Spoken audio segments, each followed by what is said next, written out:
Spelljammer, Memories Wake by Django Wexler. So this book was a lot of fun. I'm going to give it 4 to 5 stars. Real quick though, let's talk about the synopsis of the book. So the book follows Axia, this human girl who lives on this backwater planet. She has amnesia. She kind of landed into this planet 3 years ago. She doesn't remember her past, and she has just kind of been living this, basic farmhand lifestyle for the past couple of years. One day, an assassin shows up, tries to kill her. Axia finds herself surprisingly capable at combat. More assassins show up, and she is bailed out by a couple of pirates and becomes involved in their plot. So the pirates want Axia because she looks just like their previous captain who went missing.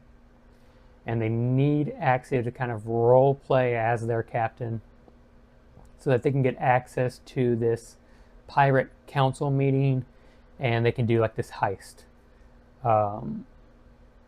During this time, of course, Axia is dealing with her identity and whether or not she is or isn't this previous captain, who she was before she had amnesia, all while also getting wrapped up into a larger plot than just some heist. It gave Tress of the Emerald Sea vibes, with just a girl kind of in a remote location getting picked up by pirates and going on a little adventure while having sci-fi fantasy elements.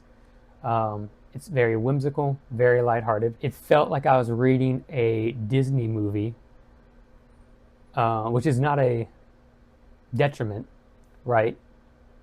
I feel like that's something a lot of people maybe even would want from their fantasy books. It has a kind of cozy vibe because of that, but it is entering into like middle grade. There's not pretty much anything in the way of gore or swearing, which is kind of odd because the pirate crew that she kind of becomes involved in is a notorious pirate crew. The captain of that crew, the previous captain, was infamous for just killing people left and right. And when we are introduced to them, they instead just come across as, Disney pirates, right? They're more, I don't want to say silly and goofy, but you never get the sense that this is some damned crew that everyone hates in the galaxy. The book had a lot of Spelljammer elements to it. We have a pirate crew of pretty much every race except for Illithids. I think are the only missing thing as far as like staple races of Spelljammer go. They're not really part of this plot. But because Spelljammer is such a bizarre setting, if you are unfamiliar with it, it may be hard to just go on the book alone. Instead, I'd recommend kind of supplementing the book with images from online of the ships, of all the races. Right, I feel like the book can't capture it justice. And this is a short book. It's very thin. It's like 250 pages.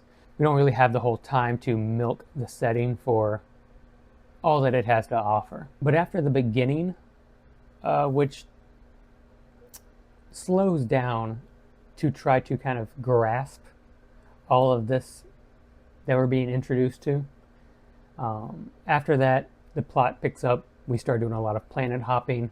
It's more fast-paced. And at only 250 pages, it's a couple of days read. Well, that's Spelljammer, Memories Wake. I recommend it. Again, it does have a kind of middle grade Disney vibe to it that doesn't sound like something you'd be interested in, then you probably won't enjoy it. But if that sounds cozy, comforting, then you'll probably love it. This book is one of the more better received D&D standalone novels in terms of reviews, so I have no doubt that you'll probably enjoy it. But this has been my review of Spelljammer Memories Wake. Links in the description if you're interested in buying the book or checking it out. Until next time, Thank you.